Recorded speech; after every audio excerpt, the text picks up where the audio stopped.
તો જો મેં અહીંયા 1 કિલો બટેકા લીધા છે, પણ અમે અડધા કિલો જ બટેકા લીધા છે, કારણ કે સાબુદાણા પણ અડધો કિલો છે.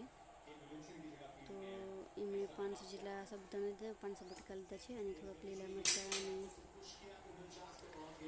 લીંબુ પણ લીધું છે. જો લીંબુ અને લીલા મરચાં નાખવાનો ટેસ્ટ એકદમ મસ્ત આવે છે. તો જો મેં બટેકા પણ બાફીને તૈયાર કરી લીધા છે. હવે આપણે એને છોલી લઈશું. તો અહીં આપણે બધા બટેકાને છોલીને તૈયાર કરી લઈશું. તો તમે ઉપવાસમાં સ્પેશિયલ પણ ખાવા માટે બનાવી શકો છો. જો તમારે મીઠું નાખવું હોય તો પછી ઉપવાસમાં ખાવા, પણ જો ઉપવાસમાં ખાવું હોય તો મીઠું નહીં નાખવાનું. તો આવી રીતે આપણે બધા બટેકાને છોલીને તૈયાર કરી લઈશું બટેકાની ચકરી બનાવવા માટે. તો જો બટેકા બધા આપણે બફાઈ ગયા છે. હવે જો મેં એને હાથથી મચડી લીધા છે. જો તમારા ઘરે પેલું છીણું અવેલેબલ હોય તો એ પણ તમે ઉપયોગ કરી શકો છો. તો જો આપણે સાબુદાણા પણ એકદમ સરસ બોળાઈને તૈયાર થઈ ગયા છે. તો હવે આપણે એને મિક્સ કરી લઈશું. જો આવી રીતે આપણે હાથથી મિક્સ કરવાથી બહુ વાર લાગે અને લમ્સ પણ બટેકાના રહી જાય. એના કરતાં આપણે પેલું છીણવા સારું પડે અને વહેલું પણ થઈ જાય. આ બટેકાને હાથથી મચડવાથી વાર પણ લાગે છે. તો આવી રીતે મેં લીંબુનો રસ લીધો છે અને એનાથી ટેસ્ટ મસ્ત આવે છે. અને થોડુંક મીઠું પણ લીધું છે સ્વાદ પ્રમાણે, અને થોડુંક કાજુમાં લીલા મરચાંની પેસ્ટ લીધી છે. તો હવે આપણે એને મિક્સ કરી લઈશું. બરાબર મિક્સ કરીને તૈયાર કરી લઈશું આપણે એને ખીરું. ચકરી માટેનું ખીરું આપણે તૈયાર થઈ ગયું છે. તો હવે આપણે એને એક પ્લાસ્ટિકની થેલીથી આપણે ચકરી પાડી લઈશું. તો જો મેં પ્લાસ્ટિકની થેલીમાં ખીરું નાખીને ચકરી બનાવવા તૈયાર કરી લઈશું આપણે.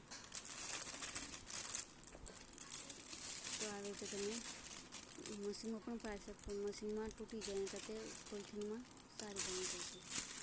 તમારે ઘરે કોઈ પ્લાસ્ટિકની થેલી હોય એ ગમે તે પણ ચાલી જાય. તો જો આપણી ચકરી પાડી લીધી છે. પહેલાં જો હવા ફરી લે એટલે સારી ના પડે, પણ પછી એક બે પાડવાથી પછી સરસ એવી બની જશે ગોળ ગોળ. તો જો અહીંયા મેં ચકરી પાડી લીધી છે. પોલિથીન થેલીમાંથી ચકરી પાડવાથી એકદમ સરસ અને સરળ રીતે પડી જાય.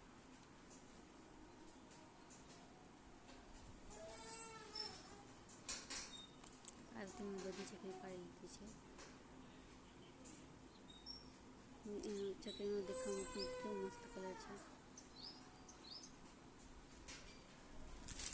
આ રીતે આપણે બધી ચકરીને પાડીને તૈયાર કરી લઈશું.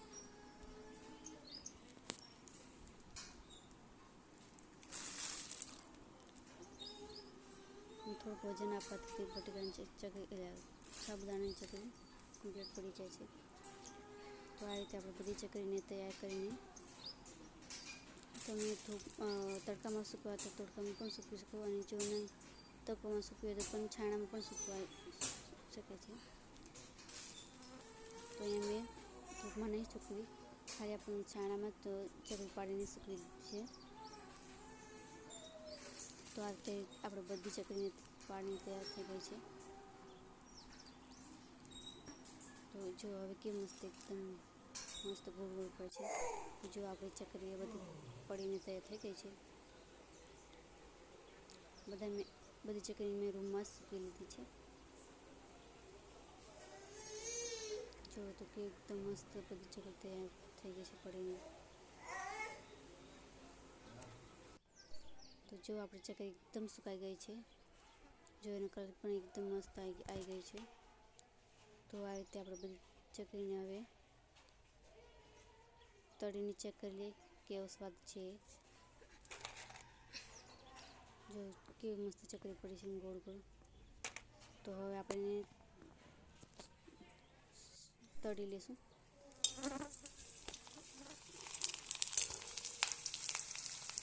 જો ચટણી તળવાથી પણ એકદમ મસ્ત કલર આવે છે, દેખાવામાં પણ એકદમ મસ્ત છે.